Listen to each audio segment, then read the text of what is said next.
क्या आपके साथ भी कभी ऐसा हुआ है, आप फोकस होकर स्टडी कर रहे हो या किसी एक प्रोजेक्ट पर आपका काम चल रहा है, अचानक से आपको एक आइडिया आता है और आपको लगता है अरे वाह, ये आइडिया तो बहुत ही प्रोडक्टिव है, मेरी ग्रोथ में हेल्प कर सकता है। नाउ इमेजिन अब आपके दिमाग आपसे क्या करवा रहा है। अब आपके माइंड ने तुरंत ही आपके सारे काम आपसे छुड़वा दिए और उस आइडिया के पीछे भागना शुरू कर दिया।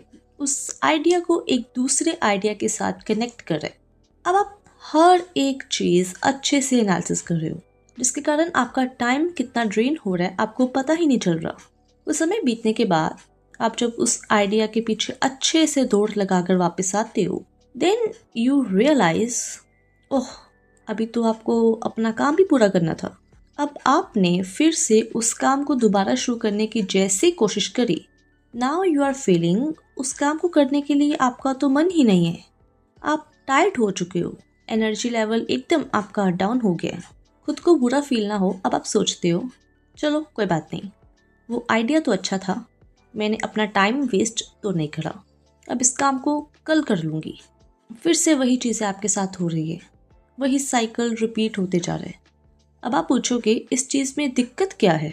वेल, ऐसा करते वक्त आप सोच ही नहीं पा रहे, वो छोटा सा काम अब एक राई के पहाड़ जितना बन गया और आपको लगता है ये काम आप कर ही नहीं सकते, ये आपके लिए बना ही नहीं है। आपको फ्रस्ट्रेशन, प्रोक्रास्टिनेशन और पता नहीं कई 100 तरह की नेगेटिव फीलिंग्स आना शुरू हो गई है और बहुत सारे डाउट्स आपके मन में आ जा रहे हैं, जिसकी वजह से अब आपका इम्पेशंस का लेवल बहुत ही हाई हो चुका है और अब आप ऐसा फील कर रहे हो कि आपका गोल आपसे बहुत दूर जा चुका है। लेकिन अगर इस चीज़ को हम थोड़ा साइंटिफिकली समझने की कोशिश करें तो असल में हमारा ब्रेन के अंदर एक सिस्टम होता है। आपकी अंडरस्टैंडिंग के लिए हम उसे नॉवेल्टी रिवॉर्ड लूप कह सकते हैं। इस सिस्टम का काम होता है हमें नई चीज़ों की तरफ अट्रैक्ट करना।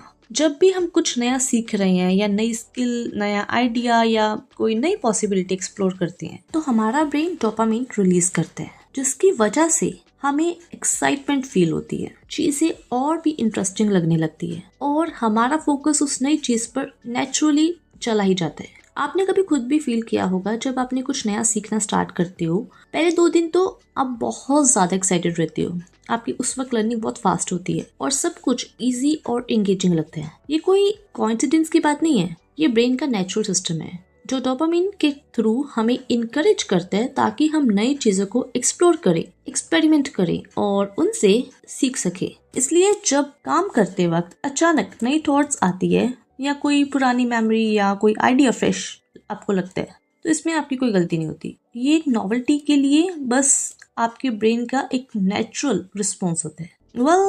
अब सवाल ये है, इस प्रॉब्लम को प्रैक्टिकली सॉल्व कैसे करें।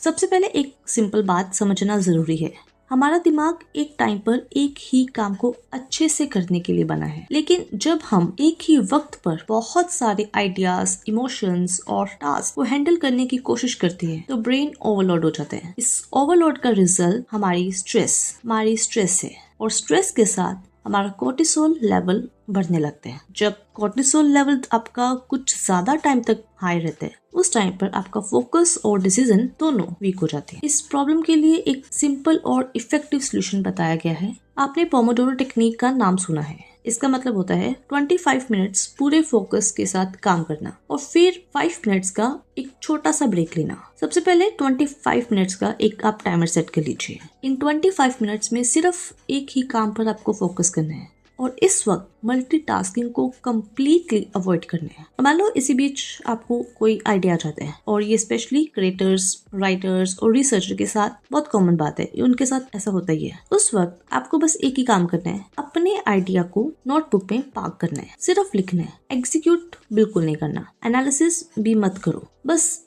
लिख दो। अब आपने आइडिया को पार्क कर दिया, अब इससे क्या होगा। पहला, आपके आइडिया को एक रिस्पेक्ट मिल गई। सेकेंड, आपका दिमाग अब रिलीफ हो चुका है। थर्ड, अब आपका करंट आप जो भी काम कर रहे हो उससे आपकी फोकस ब्रेक नहीं होगा। इस प्रैक्टिस को आप आइडिया पार्किंग कह सकते हो। जब भी अचानक आपको कोई आइडिया आए, तुरंत उसके पीछे भागने की जगह उसे अपने आइडिया पार्किंग लिस्ट में लिख दो। ये सिर्फ 10 सेकंड का काम है, इससे ज्यादा और कुछ नहीं। और एक बात और याद रखो, फोकस कोई टैलेंट नहीं होता, फोकस एक डेली प्रैक्टिस है। अगर आप हर एक आइडिया को चेज करोगे तो शायद ही किसी गोल तक कभी पहुंच पाओ। इसलिए अपने आइडिया को एक नोटबुक में लिख दो और जब उस पर्टिकुलर काम करने से फ्री हो जाओ देन उस पर आप अच्छे से एनालिसिस करो। इससे आपका फोकस इंप्रूव होगा। धन्यवाद।